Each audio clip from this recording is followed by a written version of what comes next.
said that the new system will be really, really good for Tyson. It'll be a good fit. It'll kind of help him out.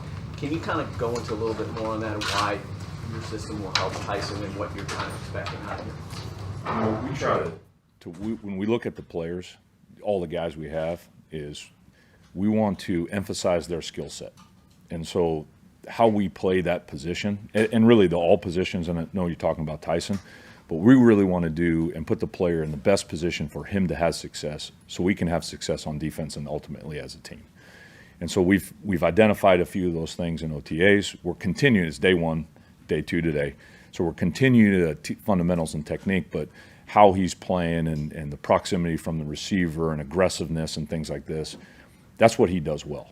And so we want him to do the things that he does well, and then we're going to work on some of his deficiencies and things like that and try to make him continue an all-around player.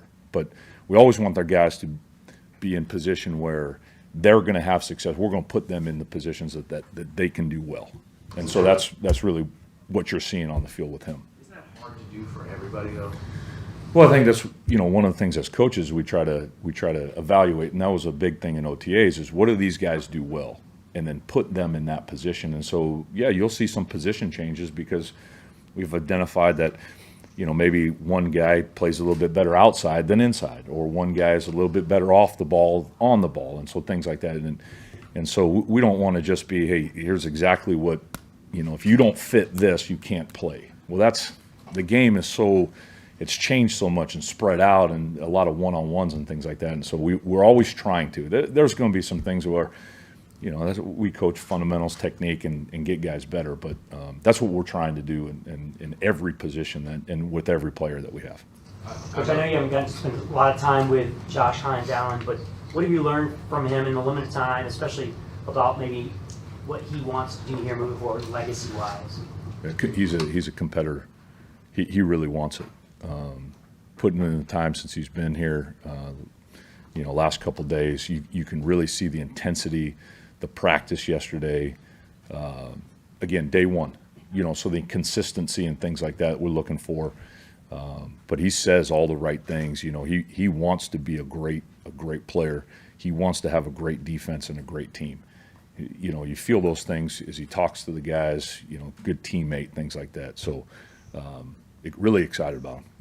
I know you guys through OTAs didn't use a depth chart. Is that going to bleed into training camp a little bit? It's going to start like that. Yeah, so you'll see a bunch of combinations. Even yesterday, we had, guys that, maybe we didn't play together in OTAs that were out there. And so we always, we're the best combination of players. And here's what we're looking for ultimately is when we evaluate, did the player win the rep, at each position? It is the scheme, and they're out there and they're playing corner or nickel or defensive end or D tackle or whatever it is, and to the player, and then how are they playing with the guys around them? It was part of the evaluation process. So that will happen.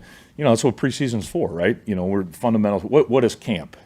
Master the techniques and champion the scheme of what we're doing. And then as it continues to go, then it'll start to. You'll see things as cuts are made and guys are making the team and making plays, and you'll see it'll get tighter, and then you'll see that these guys are going to get some reps, and then when it gets to game week, depth charts and all that stuff matters. But right now, it's fundamentals, technique, scheme, playing hard, being tough, those type of things. That's what camp's about. Going back to Tyson. Yeah. When you first got here, when you were first approached about this job, was he a player that you identified and said, he fits my system, I want him here for the long term? Yes. He's got a great skill set. When you evaluate him and what we do on defense and our DB coaches and Chris and Corey and Mike and those guys, and you look at, when we talked about, what we're looking for at that position, he possesses a lot of those skill sets and those traits, and so it's exciting that we're going to have him for a few more years. So, but again, we still think that he can, and we still know he can get better. Like that's the thing. We want all these guys, even Josh. We push him to get better. Like and that's what we're here to do is, and that's what part of camp is get a little bit better every day, and then the first game of the season. Let's go win the first preseason game.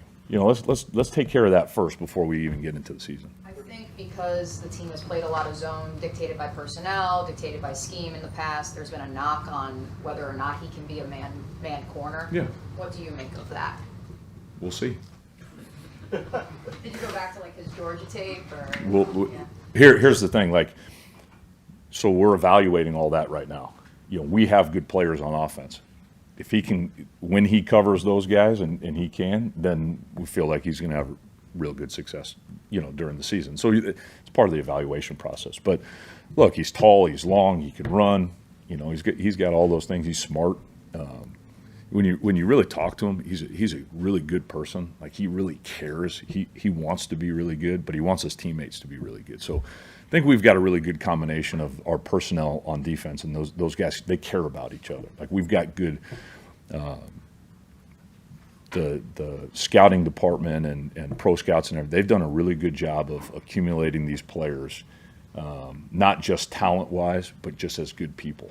Like, they're awesome guys. It's so fun to be around them because they care so much about being good, and he's a big part of that. There seems to be a lot of guys behind Campbell and Darby in that secondary, a lot of young guys. How would you assess the depth there and how it's shaping up? It's good depth, and again, it's day one. And so, yep, there's going to be some position battles, and what we're really focusing on is getting all of those guys reps and get different players on offense. And then truly, that's a true evaluation. So here, what that means is, if you go out there and you play the two corners and they're playing against the first team offense every single play, then are you really evaluating the second, third, and fourth guys? And so what we want to do is, hey, maybe whoever's up next, hey, they're going to get some reps against the first, and then the next guy's going to get some reps, and then we can get a true evaluation of the depth at that position. And hey, maybe we had this guy third or fourth. Well, he's playing a little bit better. If we wouldn't have put him in there, if those guys wouldn't have had the depth chart, and hey, it's stuck and you can't play against those guys, then we would have never seen what they can do against, our first or second team. And so that's what we're doing right now. As that continues to go, and then you'll start seeing, we'll start having a depth chart. But this is 3-4 weeks away now. Like, we've got some time to evaluate. Ryan, is that a philosophy change here or in the NFL in general? Did it used to be, hey, ones versus ones, twos versus twos, or have they been doing stuff like that for a while? It's probably just an organizational philosophy. Talking with Coach and Trent about like how we want to evaluate and things like that. I just think it's really important that everybody gets an opportunity, and you guys all know the stories of, hey, this guy's buried in the depth chart, he gets his opportunity, and all of a sudden he becomes this great player, right? And so we want to evaluate and give those guys chances that. And then here's the other thing too. It's a long season. Injuries happen. It's just part of the game. If the second or third team guy never gets in, then how do you know how he's going to perform when he's actually in a game? And so that's where, hey, we're continually to rotate, and you'll see, you may see Josh out there with a guy he's never played with, whoever that is. And then once we get to the season and we've got, the guys going to the game, we should all feel confident that anybody who's dressed is able to go in and perform and help us win that game. And that's the ultimate goal. Travis Gibson, a guy who has been open, that he almost signed here a year ago, ultimately comes here this year. What have you seen from him so far as competing for maybe that third, fourth pass rusher position? Sure. Yeah, he had a good day yesterday. Tenacity, toughness. He's got a little bit of twitch. It's really good. You have to have it at that position. He's got good length. He's got a good skill set. We've got a little bit, bend and hoop. He can do that. He can rush with power. And so it's a good competition, after those couple of guys. And, really feel good about it. Every position group, we've got some competition. And so he's fighting just, there's some other guys that are right there battling with him. And so expect the best out of him in the next few weeks, and we'll really see. Coach, how do you balance teaching and watching versatility as opposed to not letting a guy master one thing? Is there a little bit of a game in there figuring out whether you do that too much? When you watch football today, there's so many things that players have to do, right? it's not like it used to be 20 years ago where everybody was in I formation and running downhill and play action pass, right? We play a spread out game, shift trades and motions. And so players today have to do more.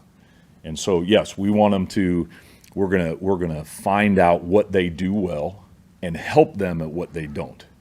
And so that now you hope the player becomes a well-rounded player and is able to play so many, like, you know, the nickel position.